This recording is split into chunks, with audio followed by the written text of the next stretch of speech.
It's the moment you didn't know you're waiting for. He is Carter. He's Chad. And this is the Irish 365 podcast. Chad, this is Lou Holtz. That's head coach of Notre Dame for 11 years. Greatest experience of my life. They're starting a Notre Dame podcast this summer. I have a podcast as well, but it's not about Notre Dame football, although I wish there were. But congratulations on your success. And it would be nice if I could be on your podcast, but my schedule is so hectic. But anything that has to do with Notre Dame, I'm all for it. God bless you. Go Irish. Welcome into the Irish 365 podcast, episode 27. We got the Army preview for you today. That's right. Notre Dame is traveling to New York City. To the Bronx. To the Bronx to go play the Army. West Point. Yeah. Cadets. Yeah.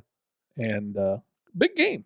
Big game. One of the games that I think we circled going into the season. We said, hey, this is a game we're excited about. Yeah. Because one, it's in Yankee Stadium, you Yeah. know, the cathedral of college football. Okay, maybe not. Okay, yeah. But you know, it's not the unique, old. It's not the old, you know, Yankee Stadium, but historic. But it's still Yankee Stadium, and there's a lot of history. Yeah. And I think that's what makes this game kind of interesting. So for us, you know, it's a travel day. Yeah. A travel weekend. We're not going to do this as a business trip in and out. We're going to spend a little more time on this trip. We are going to leave a little later than usual because the game doesn't start till 7 p.m. Yeah. Your mom is getting tired of getting up at 4 a.m. to be at the airport early. So we called the audible and said, oh, we'll catch a later flight. But we're going to fly out of Detroit, this is kind of interesting. We're going to fly out of Detroit, get into New York about 1 o'clock. You know, and here's my pro travel trip. If you're going to the big city, especially like New York City, book your rideshare service in advance. Do not wait till you get there to get a taxi or whatever. It works. You can do that, but it's a whole lot easier to have a reservation and have it taken care of. A lot less concern, a lot less stress. Yeah. You just get off the plane. They know what plane you're getting off of. Boom. And it doesn't cost like more, a couple bucks more. It's like you pay like, I think the price is like $3-4 difference totally. Yeah. So that's the pro trip. But yeah, we got a rideshare service set up to pick us up at the airport when we get off our plane. Going to take that directly to the hotel to start.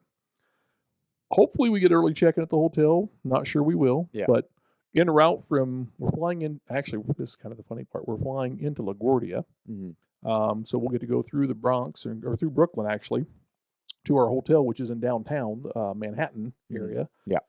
So get to cross the Brooklyn Bridge. You know, get to see some sights there. Come in over on the Wall Street side of the island. Go around to really just outside Battery Park, World Trade Center areas where our hotel's at. We'll hopefully drop off luggage, get into the hotel room, get changed, maybe see the Statue of Liberty again. Yep. Didn't get to see much of the Statue of Liberty on the New Jersey trip. Saw from the plane. Yeah. So maybe we'll get to see a little more of the Statue of Liberty on the sightseeing side. From there, we'll run downtown. I shouldn't say downtown, but we'll run to 42nd Street area, 50th Street area. We'll do some sightseeing, Rockefeller Center, Times Square. Yeah. And we were talking about this, like, oh, you got to see Times Square at night. That's probably when you want to see it. And it's like, wait, sun goes down at 4:45 in New York right now. I think we'll be all right. 5 o'clock, we'll get to see Times Square. Yeah. So we'll do all this touristy stuff before we head over to the stadium and go watch the game. Got rideshare service set up for after the game to get us from the gate back to the hotel at night. Yeah. Again, always recommend big sporting event, getting your rideshare service squared away early. And then Sunday morning, I think we're going to try and walk over and do the 9/11 memorial, and kind of an intentional thing. We want to do that after the game on Sunday morning, a little more somber, a little more. Yeah. It something we definitely all want to see, but don't want to have that big downer hanging on you right before you go into the football game. Yeah. But I plan on being loud Saturday. Yeah. So that'll give us a chance to kind of see that and really kind of soak it all in and give it the respect it deserves. Yeah. And, you know, hopefully it'll be a joyful morning from a win, go over and get a little somber, catch our ride back to the airport. And we're flying back out of Newark. Yep. So back New Jersey. Just back in New Jersey, and then we're flying into Indianapolis. Yep.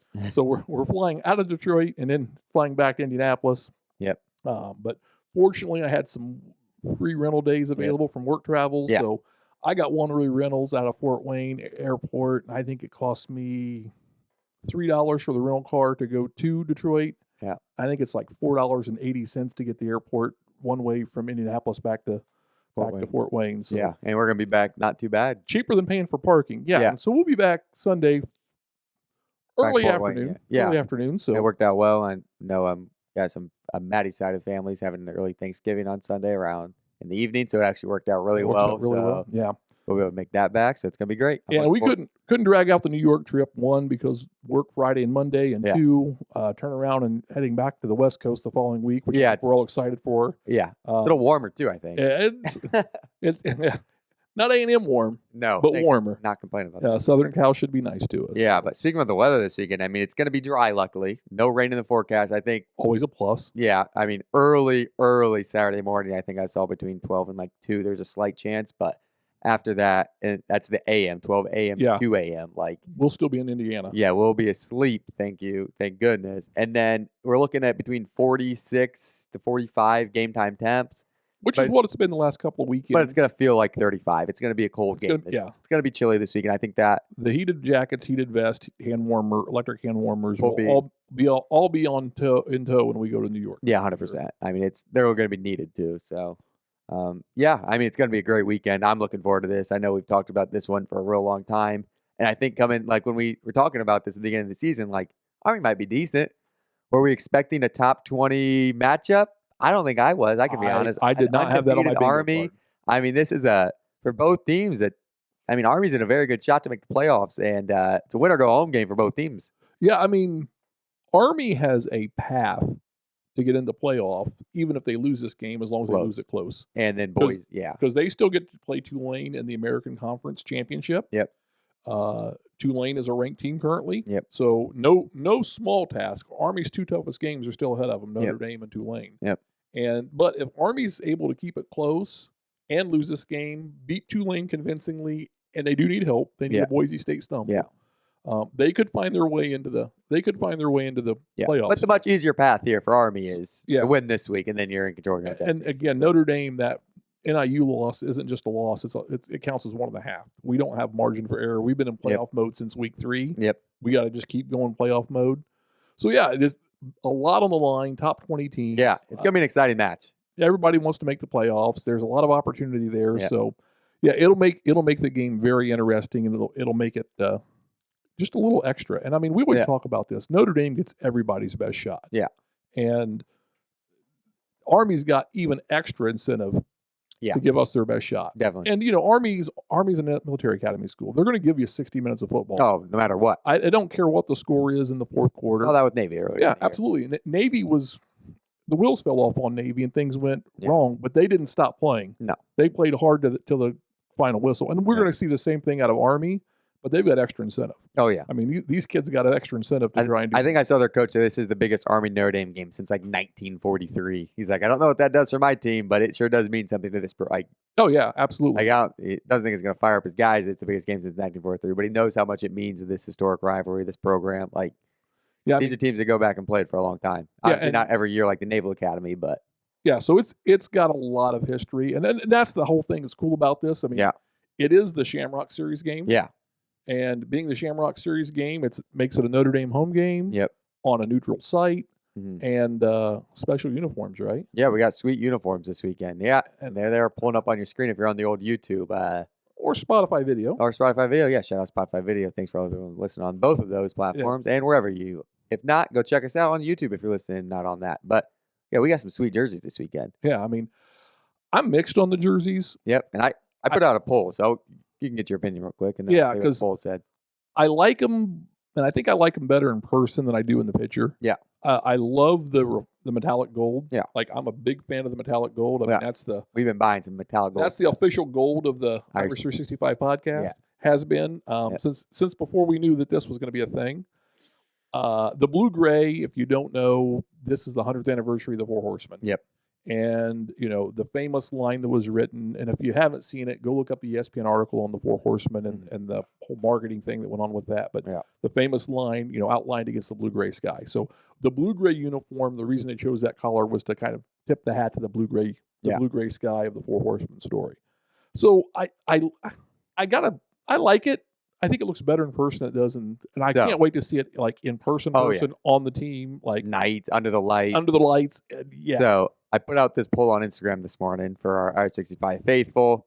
I said, okay, do we like this year's Shamrock Series jersey? And I gave these options. Yes, no, it's okay. Yeah. 0% of people said they did not like this jersey. Okay, so no hate. 56% of people said, it's okay. I would agree with that. And 44% said, yes, they do like this jersey. Yeah. So I think we're right in that same ballpark. I like it more than I dislike it. Like, it's cool. I think I've seen this on social media. It's going to be interesting to see, like, at the stadium, can we read any of those numbers? Like, during this game? Yeah, how hard is it going to be to read those numbers? I think it'll look good with the helmet. It's one of those where I've seen the books, like the jersey in the bookstore. They don't have the metallic gold. It's kind of like, it's not one that I'm like, I got it. Like, it's not the 2022 Las Vegas Shamrock Series jersey where I'm like, I want to buy that thing, take my money. Like that one, I'm like, it's all right. But I don't like I think the player version looks a lot better than the fan version.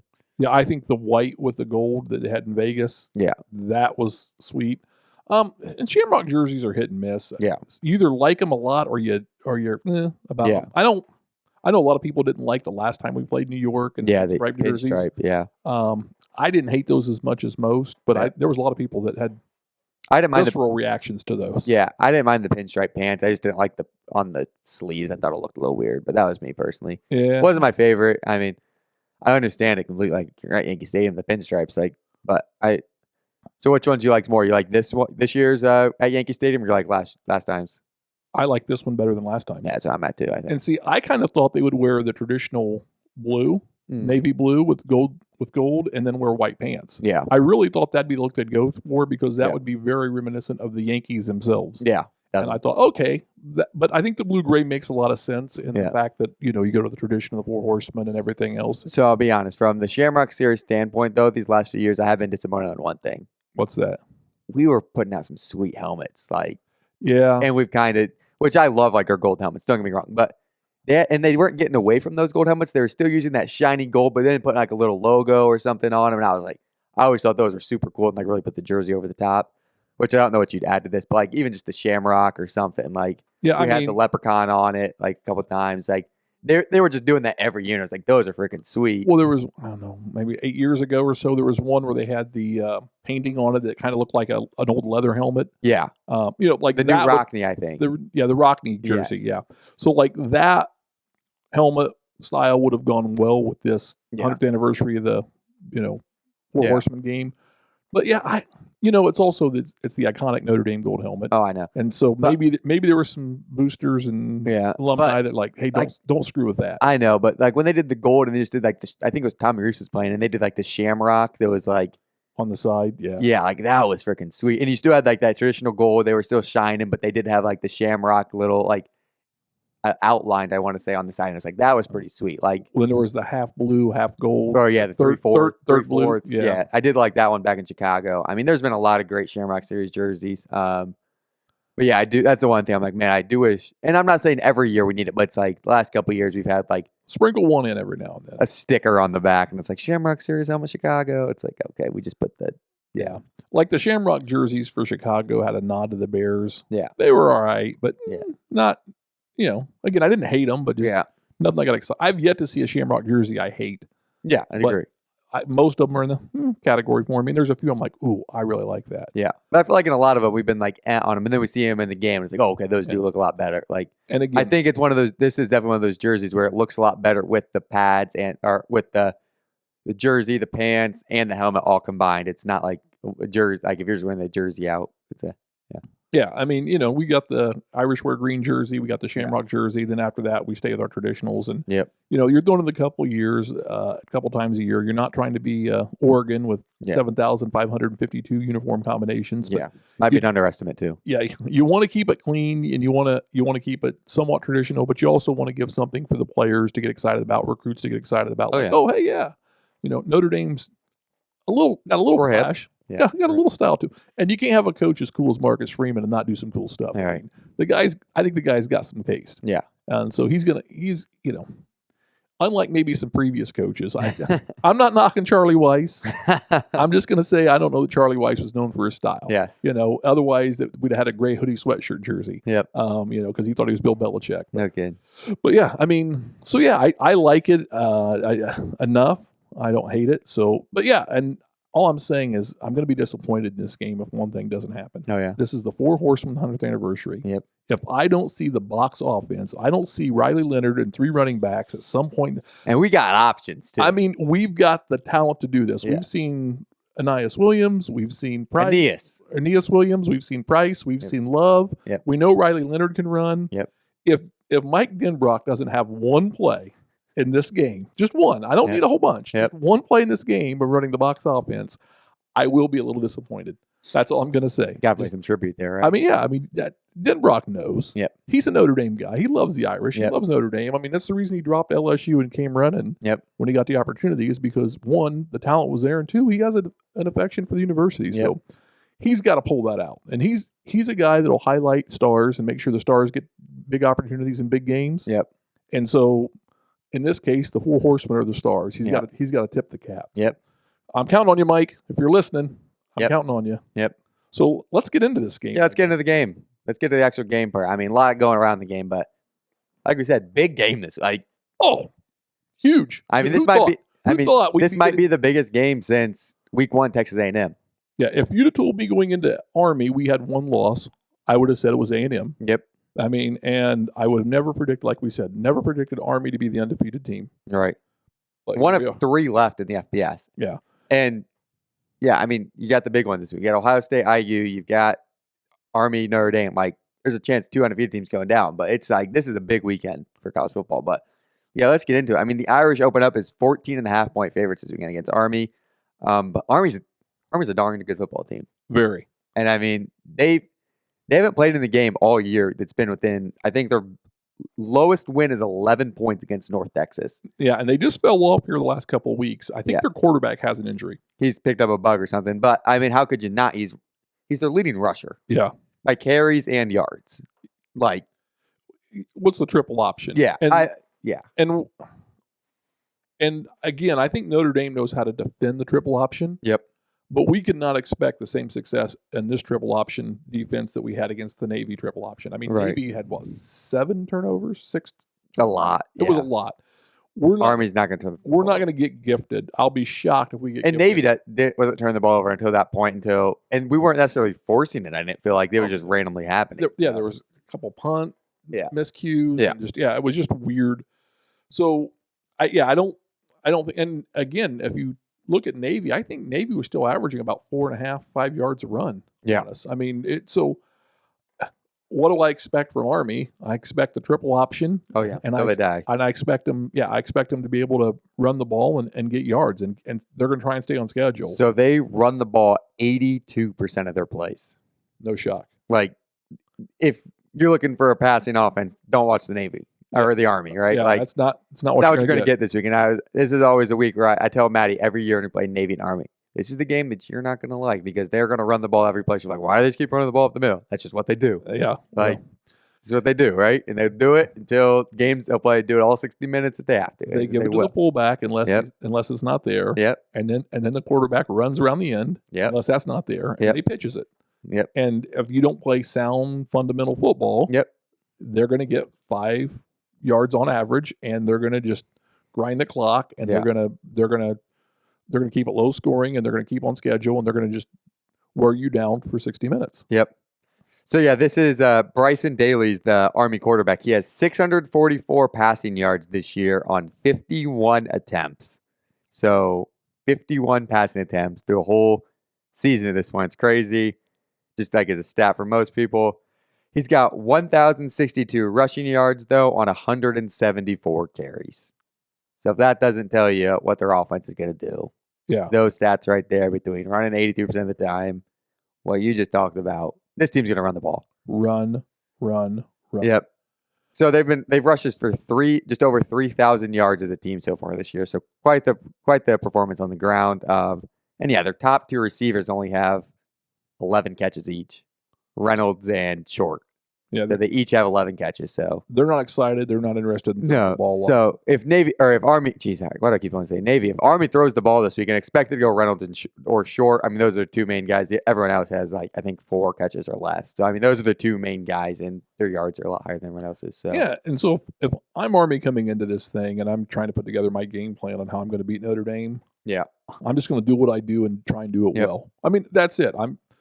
I'm not looking at the Notre Dame secondary and saying, gee, I don't throw the ball. Yeah, I'm going to start trying it here. I mean, I haven't thrown the ball in 100 years of a program, but let me start this week. And I'm going to say, if Notre Dame has a weakness, it's been run defense. Yeah. Now, I think we've been better run defense since the second bye. Yeah. But run defense has been a weakness. So I'm going to try and exploit that because Army hasn't played a tough schedule, but I know their run defense or their run offense is ranked very high. So is it a product of how good they are and how good their run blocking is, or is it a little bit of an inflated stat because of the quality of teams they've played? Just so you know, we're the first top 50 defense they've played this year. Yeah. So we're going to find out real fast. Now, I think Army's going to be better than Navy at the run, and I think Navy had success. But I also think Navy was able to keep us a little bit off balance and a little bit honest because we were protecting against the pass. I think we're going to be able to sell out on the run a lot easier versus Army. Yeah. And so I'm not worried about that. But if I'm Army, I'm gonna stay on schedule. I'm gonna run. Keep the ball away from Notre Dame. Run. Yep. And that's gonna be my offensive strategy. And then when I do go on defense, I'm gonna sell out stopping the run, and I'm gonna say, can Riley Leonard beat us with his arm? I'm gonna make him beat me with his arm. Is the way I'm going to go. I'm going to say Price, Love, and because the fastest guy on Army probably can't keep up with Riley Leonard. No. Let alone Price, Young, or Williams. Yeah. I mean, it just can't. Yeah. So. No kidding. So from the defensive standpoint, they got one guy in the middle that has 4 sacks. Kyle Lewis, 95. He's 6'3", 280. So for an Army D lineman, that's a pretty big dude. Yeah, that's big. So, I mean, if anyone's getting in the backfield giving us problems, I mean, we had a little bit at the beginning of the game last week with Virginia, big guy coming up the gut. But, I mean, that's basically their only guy that's going to be able to get in the middle. I was looking at the rest of their line, not that big. They're about to say a little bit smaller. It's an Army-Navy. Army-Navy have this similar build in their lines. They're big guys still, don't get me wrong. But for offensive, defensive linemen. For D1 college linemen, they're small. They're small. Yeah, exactly. So, they're 72nd in run defense. But the interesting part was, they only get rushed on 40% of the time, but that's just because they're winning so many games. Teams have to throw on them 60% of the time. So, yeah, when you're down, you got to throw. Yeah, exactly. And like we said, their closest game this year has been 11 points. I mean, a lot of blowouts they've had. So, you're losing, you got to throw that football against them. So, I mean, it helps when teams have to be one-dimensional, but I think that'll be in Notre Dame's favor this week. Army can't sell out the pass game, and we're going to run the ball on them. Yeah. And from the Notre Dame perspective, I mean, keys to victory here is we want to be balanced. Yep. We want to run so we keep those guys coming up and in the box. Yeah. And that should open up. I mean, this may be one of the easier teams for our receivers to get open on. Yeah. And so now we just need Riley to be sharp and make the throws, and we need guys catch the ball. Yeah. Hopefully they've worked on the jug machines this week, and it's going to be cold. It's harder to catch, right? It does get harder to catch. But Riley doesn't throw this rocket. No, He throws a nice ball with a little bit of loft on it. Yeah. I think his balls are easy to catch in cold weather. I mean, we talked about, seeing Kenny Minchie warm up and dude, he throws a bullet. Yeah. This would be a terrible game for him to not have any touch on the ball. But I think Riley has good touch on the ball. Yeah. Has a misthrow every now and then, but his misthrows haven't been that bad. Right, he's gotten a lot better. And I think I saw a stat today where, since week 2 or 3, I think it was Jaden Greyhouse and Jaden Harrison. I think they've both been I think they've dropped 2 passes each, and they're 18 for 20 and 16 for 18 or something. Those 2 guys, I think, have been really productive the last few weeks. Yeah. And I think it'll be interesting to see if we keep going to them more, where other guys have been dropping passes. And Bo Collins has dropped some balls. Yeah, exactly. And he's got strong hands. Yeah. Well, Jordan Faison too. Jordan Faison, Bo Collins, guys that we were very high going on to the season, were some other guys that, not that we were low on, but not as high as those 2 guys on. I think it's one of those you're looking to run before you've secured the ball. Definitely, things. Definitely. And those are 2 guys with a lot of speed too, so they know if they have a little bit of open grass, they can go score. They're seeing the yak opportunity, 100%. Yards after catch opportunity, and I think that's so. Hopefully, everybody settles down and says, catch the ball first, secure the ball, then get your yards. So, that order. My opinion, though, on this one is, I think we do throw the ball, but this is an Army team that hasn't seen a team that's rushed down their gut, 60 minutes of running them down. So I think it'll be interesting if that's Notre Dame's game plan this week. Are we just going to hand the ball off 60 times? I think we'll throw in the pass, but I won't be surprised if we run the ball more than normal this week, because I think we've got great backs, like we just said. Well, again, if we run the box offense with success, maybe we will run the ball 80 times. I'm just saying, this is a team I think Notre Dame can run the ball on and score and keep a possession, keep the ball away from them. I think because it's a service academy, they're gonna have the possession. So if we can run the ball, we don't have to score quick. Let Jeremiah Love, let Bryce, let Aeneas Williams. I'll be interested to see if we just all right, let's just dominate this game. I think we're going to want to stay balanced, but I do think there's a chance we may slightly lean toward the run, only because complementary football, running more and extending drives will give our defense a chance to rest. Just my only thing, the last few weeks, we've especially last week, we got in big trouble behind the sticks. We had early penalties on holdings, on passes. It was just are we just going to run the ball to get those? Yeah, we can't play sloppy. Right. Yeah, I mean, we can't get behind the sticks. And it's less likely that we're going to hold. It seems like we've been holding more on the pass attempts these last few weeks, or hands to the face and all that stuff on these passes. Whereas we haven't seen it as much when we're running. And I don't see Army getting a bunch of tackle for loss on us. We're probably going to get 3-4 yards of carry. So that's what would be interesting to me. We got it. That's the thing I need to see the most this week from this Irish team, to show me we're at the point where I think we both think we can win a first round college football playoff game. But if we're going to go farther and make a run at this thing, legitimate run, we got to stop getting behind the sticks. So when you play a top 10 defense, which all the teams in the playoff are going to be, they're going to be good defenses. We gotta not commit stupid penalties. Yeah, and it was disappointing because we didn't talk about this last week in the preview, but they're starting to talk about the Notre Dame offensive line for the Joe Moore Award, which is the best offensive line in all of college football. And after a couple early injuries in the season, I did not expect us to be even in that conversation. Now, a lot of people were saying, "Hey, Notre Dame O-line U, Notre Dame O-line U." And we've shown, the guys that have been playing have stepped up and gotten better with the experience and the opportunity. Yeah.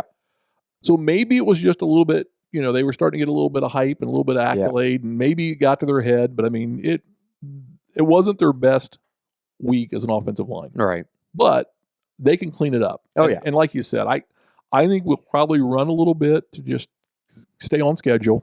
And I think the key for Notre Dame is to be balanced, maybe slightly lean to the run, just to be complimentary football to the defense and give them a rest. Yeah. But we've got to have a fast start. Yep. We can't get stagnant, and we can't, because Army will have a 14-minute drive if you let them. Yeah. And they're perfectly fine with that. So we've got to get to a fast start. If we can get up 14 points in the first quarter and force Army to be a little more aggressive in the pass, the wheels can fall off this thing really quick. Army's not going to give up on the run being down a touchdown. No. Maybe not even 2. They may have to be down 3 scores before they give up on the run. Because, again, I think if you're Army, you want to stick to what you do and do it well. Hope for a Notre Dame turnover, a Notre Dame miscue, something of that nature to get you in the game. Right. I don't know. Do we got ACC refs this week? Because if we do, that might be probably part of Army's game plan. Hey, we just gotta wait out the refs. We just gotta play well. Well, just not have the refs make Notre Dame mad again this week would be also a smart play for the Army. Yeah, there could be a 6-minute flurry of defensive. Thunder. No kidding. And it just hopefully it's not right before halftime this week. It might last a little longer, right? Yeah. So I mean, but I think defensively Notre Dame's got to just lock in on the triple option. Yep. I mean, we talked about this before. Jack Kaiser. Yep. He's the key. him and Drake Bowen both have played option offense when they were in high school. Mhm. They know what option offense looks like. They know how to Yeah. defend option offense. Yeah. I think when you look at Kingston, you look at Drake, you look at Jack, I mean, our linebackers are set. And now, I don't know if Howard Cross is going to be available this week or not. Yeah, I think I still saw he was questionable for this weekend. So Heinisch doesn't concern me too much because he won't be undersized versus the Army line. Right. I mean, so if we don't go with Cross, I think we'll still be okay. Yeah. Hope he's back. I hope so, because that veteran leadership at D tackle against a triple option team goes a long way in the right direction. No kidding. But so I think for Notre Dame, that's kind of where the key's at. I think it's being balanced, stopping, not letting Army have sustained drives. And here's my key point. We got to try to keep them in that. If we have them in that 3rd and long, we can't let them get to that 4th and short. Yeah. This is a team that's going to go for it, because we've seen that. Like, we've had teams in 3rd and 15, and we let them get to a 4th and 4. Like, and then it's like, oh crap, around midfield. Like, they're going to go for this. And interesting, Army's only kicked 5 field goals this year. Well, 5 for 5. It's probably all we've kicked, or at least made. Yeah, I was going to say, but 5 for 5 this year. Also, get your notes out. Ready for this? I'm ready. They've had 2 different punters throw passes this year. Okay. And 1 punter that has a rushing attempt. Okay, so they're not afraid to throw a little trickery. No, and I believe the 1 punter had 2 or 3 passing attempts. So they've probably had, I haven't seen them, but just on the stats, they've had probably 6 different fake punts or fake kicks this year. Which is interesting because they've won a lot of games going away by multiple scores. Mm-hmm. I mean, the last 2 weeks have been their closest 2 games. Yeah. So if you're up 14, 21 points and you're still willing to do a fake, keeps you honest. So, and I know Notre Dame's been putting a lot of pressure on trying to get the blocks. I think our special teams, the second half of the season, have cranked it up a notch. Yeah. It's more like that 2021 or 2022 special teams effort where, we were blocking a lot of kicks and things of that nature. So I think there's been a ramp up in that activity. So it'll be interesting because we'll have to stay honest, knowing that there's a potential for them to want to fake or try to catch us being aggressive. Yeah, so I won't be surprised early if Army tries something special teams wise and tries to get extra possessions. That's what they're going to be trying to do, extra possessions. I don't want to say they're playing with house money. Like NIU had nothing to lose. Right. I mean, everybody expected NIU to get blown out by 42 points, and they didn't. Army has a little more to lose. Mm-hmm. Army needs to keep it close. So Army can't afford to turn the ball over and deepen their territory and give us good field position. Right. So again, if we can keep them off balance, but I say time they cross the midfield line, it's probably 4 down territory. Because unless they've just got a lot of confidence in their run game. I mean, if you're chunking off 4 and 5 yards a run, anything 3rd or 4th and 2, you're going to go for it. Right, exactly. Maybe even 4th and 3. Yeah, I expect them to try to extend possessions this week for sure. But yeah, I mean, it's going to be a good game. So what do you think score-wise? And wait a minute. We still haven't got a winner yet, have we? No, we were darn close last week. And I had some people, I think, a little confused on the contest that follow us on social media. They were asking, so did you guys pick a winner? We don't pick a winner. No, you got to get it right. You pick if you're a winner or not, right? That's right. You got to earn it. Yeah. I mean, so we were real For now, you got to earn it. Right. Maybe next week, we'll figure something out. But we're not going to get it next week. That Sam Hartman jersey that's sitting over there, you guys can't see it right now. It's taking up space in our studio. You guys are going to win that, though, this week. Someone's got the opportunity. Someone's gonna do it. And the participation's up and growing. Yeah, we love it. Like, it's been fantastic. It's fun.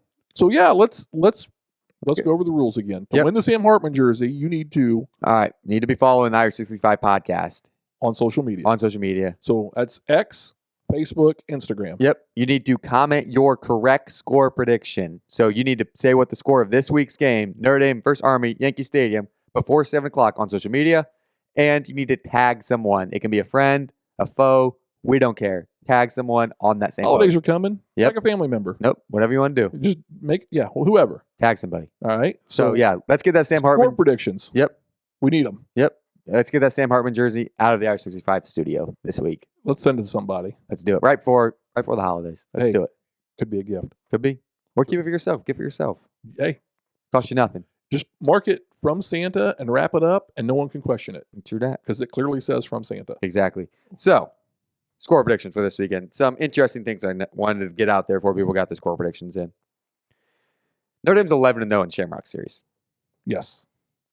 Notre Dame has won 15 straight versus the Army. True. It's the longest in the series. Our average margin of victory in the Shamrock series is 23 points. The last time we played the Army, 44-6 in 2016. But that wasn't a top 25 Army team. That was not. And 27-3 back in 2010 in Yankee Stadium. Just some numbers for you to consider. Yep.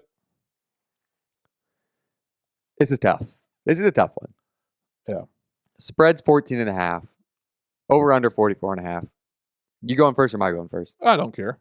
Yeah, let's hear yours. All right, so here's where I stand. My head tells me that we defend the triple option well. Yep. Army's a little wounded. They've not been putting up the points. Notre Dame needs to win and win big. Yep.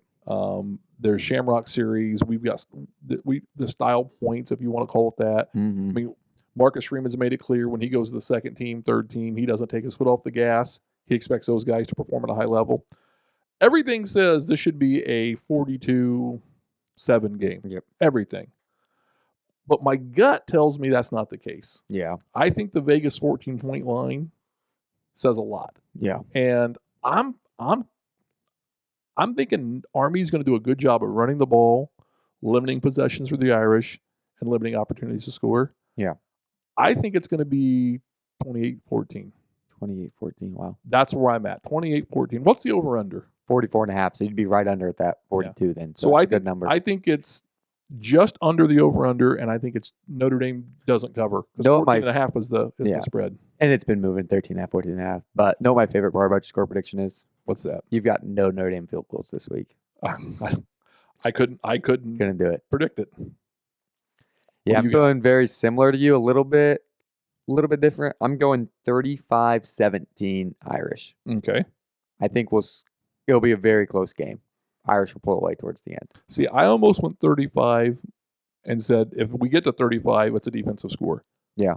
I literally was thinking I might go 35-14 with a defensive score. So I don't disagree with that thought process. I think we're very similar. Yeah. We're around that same ballpark. I've got the over and then obviously the cover there, but this is gonna be a battle this week. And as a Notre Dame fan, don't come in thinking we're gonna win this game by 65. If it's 14-7 at half, it won't surprise me. If it's 7-0 at half. Yeah, I don't think or 7-7, yeah. I don't think Notre Dame pulls away till and Notre Dame hasn't started that first till late third quarter. Yeah. I think the game's tight through the first 2.5 quarters. Yep. It just has that feel to it. I think Army's going to try and wear down the Notre Dame defense. I think ultimately the size of the Notre Dame players are going to overcome that. Yep. But yeah, I'm fully expecting this game to be within a score at the end of the third quarter, and then maybe be 2 scores by the end of the game. Yeah, Notre Dame has not played that first quarter well. I think the key point will be, can Notre Dame do what they've been doing in second quarters? That's where they've been pulling away a little second, bit. third quarter, I think the stats ridiculous how much we've been outscoring our opponents. So, yeah, that's kind of where I'm at on the whole guesstimation of what's going to happen. Yeah, I mean, I think we've all been pretty close the last couple of weeks. So I think someone's going to nail it down this week. Yeah, and I think it's going to be easier. I think at least we're thinking it's going to be a lower scoring game. Like when you've got these 40, 50-point games, it's a little harder to know down that exact amount. But I think this one's going to be a little bit lower scoring. Yeah, I would agree. Unless somehow we've got some sort of magic potion over military academies that make them turn the ball over randomly. Yeah. Yeah, I think it's going to be a lower scoring affair. So, yep. But I still think the Irish win. Yep. I don't think the Irish have to be perfect to win this game, but I think they've got to be good. Yep. They can't turn the ball over. Can't turn the ball over. I think if we protect the ball, we're going to be okay. Yeah, I was going to say, if we don't turn the ball over, we create 1 to 2 turnovers, and we can just stop doing stupid penalties. This could be a game where we win by 35. I think we could both see, but can we do that? Yeah, I don't expect that. I don't. Right. I don't expect us to play penalty-free ball. I expect Army to. Yeah, exactly. I don't expect us to. So, yeah, it'll be interesting. And the good thing is our errors are stuff that you can clean up. This isn't fundamental flaws. I mean, we've said this all year. Like the things we're not doing well. This isn't like fundamental flaws in a lot of cases. It's like, okay, these are things you can coach and clean up, and hopefully we can clean these up. And we've got to get them cleaned up because there's a postseason coming if we get 2 more wins. Yep. Yeah. So. You didn't know the college football playoff rankings came out on Tuesday night. Yes, they did. That they did, right? Yeah, and I think it's interesting. I mean, I learned a little bit, but not nearly Nothing shocking in this one. Yeah. I think after the first 2 weeks, I have a good feel for the college football playoff committee's thinking. Yep. And I didn't see anything here that shocked me. I mean, yeah, so we're halfway through these college football playoff rankings. We get 6 of them. Yeah. We've gotten 3 of them so far. The Irish started at 10, right? Yes. We're now at 6, like the 6th ranking, not 6th seed, 6th ranking. And I think we need to take a moment and go over that because I still think there's some people that don't quite understand that. I heard someone the other day saying, how can you give Boise State a 4 seed? There's no way they think Boise State can beat, 21 other teams that are ranked in the top 25. It's like, no, that's not the way it works. Nope. Boise State is ranked 12th. Yep. And by being ranked 12th, that means they think the 11 teams ahead of them would beat them. Yep. And they think the 13 teams behind them, they could beat. Yeah. In the ranking.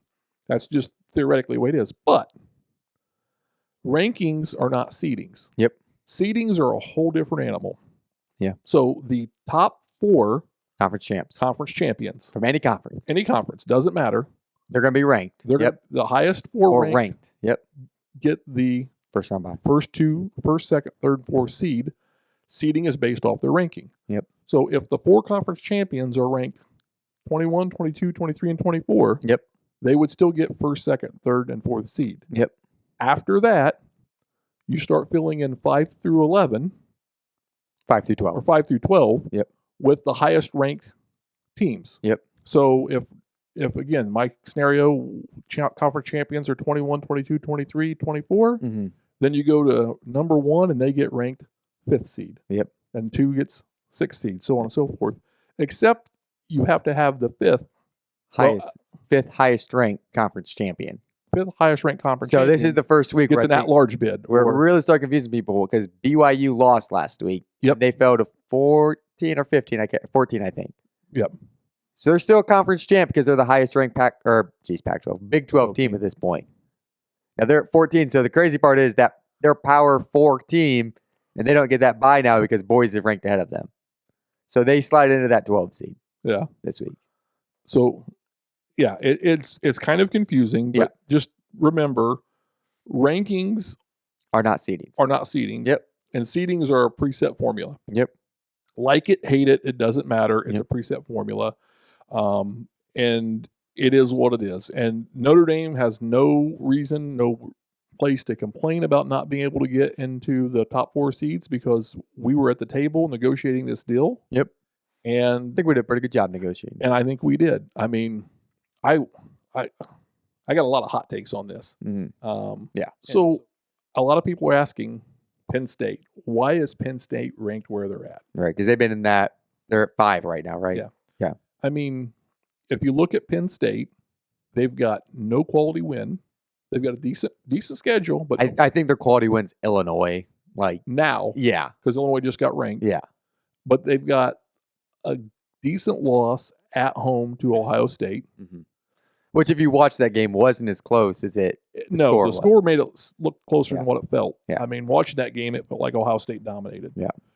And when you look at common opponent of UCLA with IU beat Penn State by more. Or UCLA by more. So IU's got this argument we should be ahead of Penn State. And I think they've got a legitimate argument. Now, I will say this. I'm not convinced IU's got a great strength of schedule. Yeah. We're going to find out a lot this weekend. Yeah.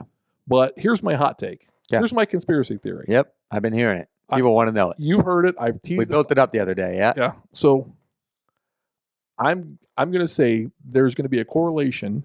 If you were to Google or whatever web search you want to use, largest college stadiums. Yeah.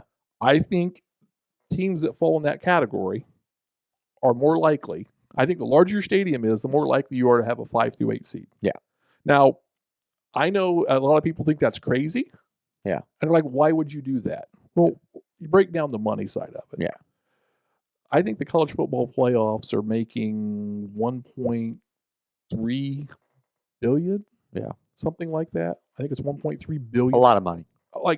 Billion. Yeah. A year from TV money. ESPN ponied up a lot of cash. Yeah.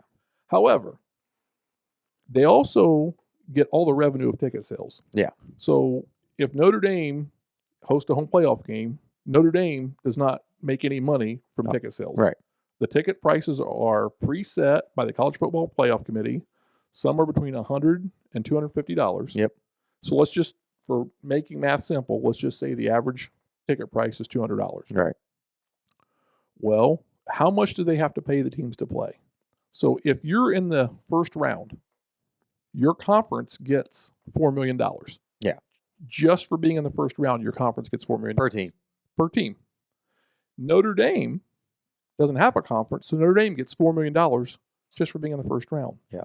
In addition to that, Notre Dame gets roughly another $3 million for expenses, as well as whoever they play. So there's $14 million that's being outlaid in that first round game. Every game. Yeah. We'll divide that by $200 ticket price. Mm-hmm. You need about 70,000 seats. Yeah.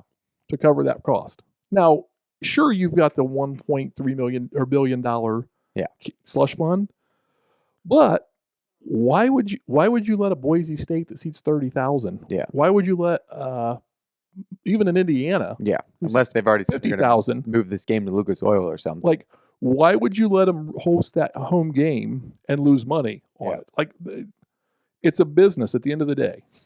And I know some people are like, but there's all this TV revenue. I know, but you don't do things. I'm not saying they're going to put a team in.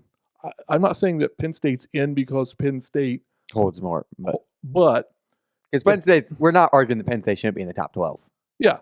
But if I'm going to put Penn State somewhere, I would rather have Penn State hosting that game than traveling to Boise. Yeah. That's all I'm saying. Because 109, 107, whatever it is, that's another 30,000 on top of the math I just did. Yeah. So not only are you breaking even at that point, but you're making money. Yeah. And so what does that mean to the first round games? Because all the second round game, third round games, national championship are all at 70,000 plus people stadiums. Yeah. And the money goes up $1 million per team or per and the ticket price go up plenty. Yeah. But that first round, like if the difference between hosting and not hosting or making money, not making money is, let's just say, I don't know, $60 million? Yeah. $100 million? Yeah. But let's just say it's $60 million. Yeah. Would you not do everything you could to make a 5% bonus this week? Yeah. I mean, like, it's just business. It's like, they got a $1.3 billion, but it's like, but $60 million. Yeah. That's still an attractive amount of money there. Yeah. I mean, that's got someone's attention. That's nothing to laugh at. Nice Christmas bonus check, right? And the other thing is the conferences have got predetermined, like, all the money the College Football Playoff Committee gets is being redistributed. Mm-hmm. And I think the SEC and the Big Ten are getting like 60% of all that money goes to those conferences. Now, when they spread it out amongst their teams and whatever, the money per team isn't much. Mm-hmm. But and then, like, all the Power 5 schools are getting money. All the Group of 5 schools are getting money. A lot less money, but there's money going around. Yeah. So again, if you can throw another $60 million, $100 million into that kitty, why wouldn't you? Yeah. So I think that's my conspiracy theory. I think that has a little bit of weight. Not to saying who's in the top 12. Yeah. But I think it has a little bit of weight on who gets that 5 through 8 seed. Right. So I think if IU beats Ohio State, Ohio State may drop, but I don't think they drop far. Yeah. Because they're one of those top stadiums. Yeah, but you get to that point where if Ohio State lost, but you've got the Bamas, you've got some big stadiums down there in that ballpark too. So, but yeah, I mean, I think the definitely interesting point will be Penn State, and I kind of got not conspiracy like you, but I've got an opinion on Penn State. I think it was interesting that Army jumped up in the rankings coming in this weekend quite a bit because they've been in that 24, 25 range, and now this week all of a sudden they jump up to 19. And I know we're biased. Like, I think of things, how is this benefiting the Irish? Like, that's how we think, right? Like, that's the lens at which I view things. Exactly. Absolutely. So part of me thinks of it from the Army perspective and the Notre Dame perspective. Army jumped this week because obviously if they beat Notre Dame, they're going to be in a real good position. I think they'll be competing with Boise State for that. They're going to be competing for that Group of 5 spot. Now, the interesting part is, could you imagine if, obviously we think Notre Dame's going to win, if Army wins this game, Boise wins out, what if Army's the 5th highest ranked conference champion, Boise's the 4th ranked highest conference champ? and the Big 12 gets left out. Wow. I mean, that would be just a craziness situation. But like, we're not like obviously. I think Colorado's going to win. Colorado's ranked ahead of Army, but that's just like that'd be a nuts situation. Yeah, I don't see that scenario happening. Yeah, obviously because we think we're going to take care of Army this weekend. But it's just like that would be mayhem if that happened. But every year in the BCS, I pray for mayhem, and it never happens. Yeah, like when it's clear that Notre Dame's not going to be in the Final Four, Yeah. I'm like, I just want chaos. Yeah, exactly. I just want chaos. But and I never get it. Yeah. So back to my Notre Dame point, though. I think the committee might be setting up a Notre Dame jump of Penn State this week if we can win this game dominantly. Yeah. Because Penn State's looked at the last few weeks. Like we said, their strength of schedule or their wins haven't been that impressive. They haven't really beat any ranked teams. Or Notre Dame's got more ranked wins. We've got the Louisvilles. We've got, I mean, obviously Florida State wasn't very good, but Navy was ranked at the time. Army this week. I mean, we got A&M looks like a really A&M's a really good win still. So it's just like, is the committee maybe setting up Notre Dame to jump? Because you got to remember, Ohio State, IU play this week, and we're assuming Ohio State's going to win that game. I think both of us are on that. That's my assumption. That Ohio State's going to win this game. So IU's going to drop, and we're right behind IU at this point. So then you're going to be comparing us and Penn State neck to neck. Yeah. Because right now you're comparing Penn State, IU. I don't think we jump to, but I see where you're going. Yeah, I'm just like, if we're going to jump Penn State, I think if we can win this game convincingly by a lot, and we're not projecting us to we're projecting us to cover, but we're saying like a 21. But I'm saying if the Irish can go put up those 40s, 50 points again this week and dominate this game, I think there's the best chance we have to jump Penn State this week and get to that 5 seed. Not saying it's going to happen, but if it was going to, obviously if Penn State loses, that changes. We'll jump them. But if I'm saying Penn State wins out and we win out, this would be the best chance we have to jump them. Yeah, I can see that. I can see that. I don't know the IU Ohio State game. Yeah. I mean, obviously Notre Dame and Army, you have to win and you're in. Yeah. I think there's a lot of people that feel IU can lose and still be in. Yeah. I talked about it last week. I think there's a lot of IU fans that do not want to beat Ohio State because they don't want to get beat bad. Yeah. They'll get beat bad by Oregon. Like, it's better to lose to Ohio State close and then beat Purdue by a lot. And then beat down Purdue and be in. Yeah. As opposed to now, I think that we'll see if my theory holds. If my hot take holds, when IU drops, they'll drop outside. They'll be that 9 to 12. They'll be that 9 to 12 seed. They won't be in the 8 seed. Where Penn State didn't drop as much as they should have, in my opinion. Yeah. So now, what if IU loses, but they lose by 3? Yeah. Then they're going to jump ahead of. They shouldn't fall behind Penn State. They should jump ahead of Penn State in that scenario. Yeah. And I don't think you move. It's going to be interesting. Mm-hmm. How do you move them? How do you have them lose and move them ahead of Penn State? Yeah. I think you're more likely to have to move Penn State back. Yeah. And I could see, and again, that's a scenario where I think Notre Dame could move up too. Yeah. Where even if Penn State wins, you look at common opponents and common score of UCLA and Ohio State. Yeah. If IU has a better resume, yeah, then how do you not put them ahead of Penn State? Right. But we'll see. I don't know. That'll be interesting. I don't think there's those are the big games that have the most this week. Yeah. And then obviously the next week it's the A&M Texas game. Circle that. That's going to be the big one. Everything. Yeah. And so as an Irish fan, I think we've got to start getting ready for this. The conversation is going to be had if you're not hearing it already. Why is Notre Dame even in the mix? They're not in a conference. This and that and the other. So I got some ideas on that. I'm not going to drag it into this pod. Yeah. I'll save it for a future podcast. Maybe I'll wait till after USC. That'll be good post USC championship week conversation. Yeah. Like, how do we defend Notre Dame's position? Because first of all, we got to win the next 2 games. Yeah. If we don't win the next 2 games, it really doesn't matter. Right. But I think we're going to win the next 2 games. Yep. I said that back in podcast episode 2. Yep. And 3. Yep. I mean, I guess episode 3 we said we're going to win these 2 games. Yeah. So I feel like we're in a good position, and now it's just kind of again win the next 2 games. Yeah. Let the committee do what the committee's going to do. I don't see a scenario where we win the next 2 games and we fall out of the top 8. No, I don't see anybody jumping us at this point if we went out. No. Which means we're hosting a home game, which is historic. Yeah. Which is awesome. Yeah. Now, is it going to be? Don't get excited. Like, I know last week we talked about the way it worked out. We'd have been playing at Tennessee. Yeah. Oh, that's exciting to think about. I mean, right now we got Bama coming to And town. now it's Bama coming. Bama's not coming to Notre Dame. I don't see that scenario breaking out. More likely, I see Georgia coming to Notre Dame, or definitely Georgia. Ole Miss coming to Notre Dame. Yeah. Maybe IU, if it depends where they fall. But it's fun. It's fun. I mean, all the sports media, sports books paying out the fake line. Everybody's talking about it because it's clickbait. It's drawing eyes. It's designed to do what it's fun. to do, right? It's fun. Like it's fun to talk about. It's like winning the lottery, right? Oh, what would you do if you won $1 billion? Yeah. I don't know. I've never had $1 billion, but it's fun to think about everything you could do stupid with $1 billion. I mean, that's why people buy lottery tickets, to think about what they would do. Yeah. You know, and I don't know how many people buy lottery tickets really convinced they're going to win. Yeah. So it's sort of the same thing. You see the ranking and you think, hey, what if? Yeah, sign me up for Bama coming to Notre Dame in December. I'll take that all day long. I think we saw in one of the sports book, it was a pick 'em. Yeah. Like, I love it. I would love to have Alabama come, but I want 36 degrees.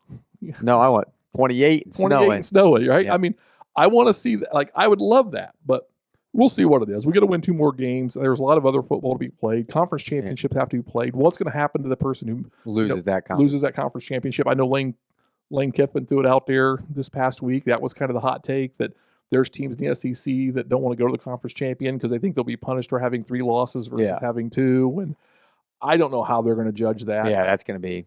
And I still think there's a real strong possibility, depending on how IU does, that if IU loses bad to Ohio State, and I could see that happening. I don't think it will, but I could see it happening, where IU falls enough that they're not even in the conversation anymore, which would be crazy. Yeah. But if you drop IU, another SEC team, that's room for another SEC team. Yep. And there's a lot of SEC people that are rooting for Notre Dame to lose because they want a 5th SEC team. Yeah. And so it makes it interesting. So we'll just have to wait and see. Yeah, it's going to be an exciting weekend of college football. Exciting for us to get out to New York City, see out Yankee Stadium, check out our Shamrock Series jerseys. I'm pumped for it. It's going to be a great weekend. Yeah, and I'm excited because, like, I got to talk basketball for like a hot minute. All right. Because we haven't talked about it much. I plan on going to the basketball game on Wednesday in Vegas next week. Yeah. But the men's team's 4-0 right now. Yeah. And they're rolling. And it's preseason, but they did beat a Georgetown. Not preseason. I mean, it's early season. Early season, not conference. Pre-conference. But hey, next Wednesday in Vegas, you got number 4 Houston. I think they're still ranked top 5. So that's going to be. I don't expect to win, but you got to go put $1 on. You're going to put $5 on the Irish money line. No. You know how my bets go. You're going to go put $5 on Houston. On Houston. Nice. Don't tell your mom, but I'm betting the house on Houston. Oh, I'm mortgaged. You're welcome, Coach Shrews. You're winning that one, Coach Shrews. Congrats on being Houston. Thank me later. Congrats on it. But yeah, maybe he'll invite you out to Thanksgiving dinner. Maybe me and Coach Shrews can go sit at the buffet in Vegas and have a nice dinner. You know? Talk turkey, so to speak. That's a great time. I mean, the women open invite, Coach Shrews. Yeah, there you go. But the women's basketball team, if you have not paid attention to the women's basketball team, they're 4-0 right now. They got USC this USC Saturday on NBC. I think that's 2:30, 3:30, 3 o'clock. No, 4 o'clock game. 4 o'clock. Because it's the 4 o'clock game, which leads into the football game. Gotcha. But that's awesome. It's number 4 or number 6 Irish women versus number 3 USC. Yeah, that'd be a great game. Irish women are averaging like 97 points a game through 4 games. Yeah, and USC's got that. Which is ridiculous for college basketball. Yeah. Like averaging. Men's or women's. Yeah, it doesn't matter. I mean, I don't think the combined score in most WNBA games is 90. I mean, like, we're don't do Caitlin Clark like that. Come on, go Fever. Well, okay. I mean, so there's some good basketball stuff going on. And I'm excited about. Don't let the Irish get hot. I'm excited about the basketball. Don't let the Irish get hot. That's right. I mean, hockey's struggling a little bit right now. Yeah. They'll figure it out. Fencing's going to get it on going. We can count on fencing. Yeah. The women's soccer team's doing well. The men's struggling right now. Yeah. But I think there's a whole lot going on in the soccer universe. We'll worry about that later. Yeah. So yeah, I think it's an exciting weekend for Irish sports. There's a lot going on. If you're a basketball person, like that season's starting to really get going. This early basketball is kind of but teams looking good on both the men's and women's side. Yeah. So I'm excited about that. So. All right. Well, let's go to New York. Hey, let's go. I won't sing, but there's all kinds of great songs about New York that are playing in my head right now. Exactly. And they're getting ready. That's right. So we appreciate you guys listening to this episode of the I-65 podcast. Always remember, you can reach out to us anytime. Questions, comments, score predictions. We expect to see them all in that comment. Make sure you tag someone. Make sure you're following us. Let's get that jersey out of this place this week. Let's go. Let's go. Good luck. Go Irish. We hope you enjoyed this episode of the Irish 365 podcast. You can find us wherever you get your podcast. We are on YouTube, X, Instagram, and Facebook. Just search for Irish 365 Pod. And you can always reach us at our email, irish365pod@gmail.com. Good night. And God bless.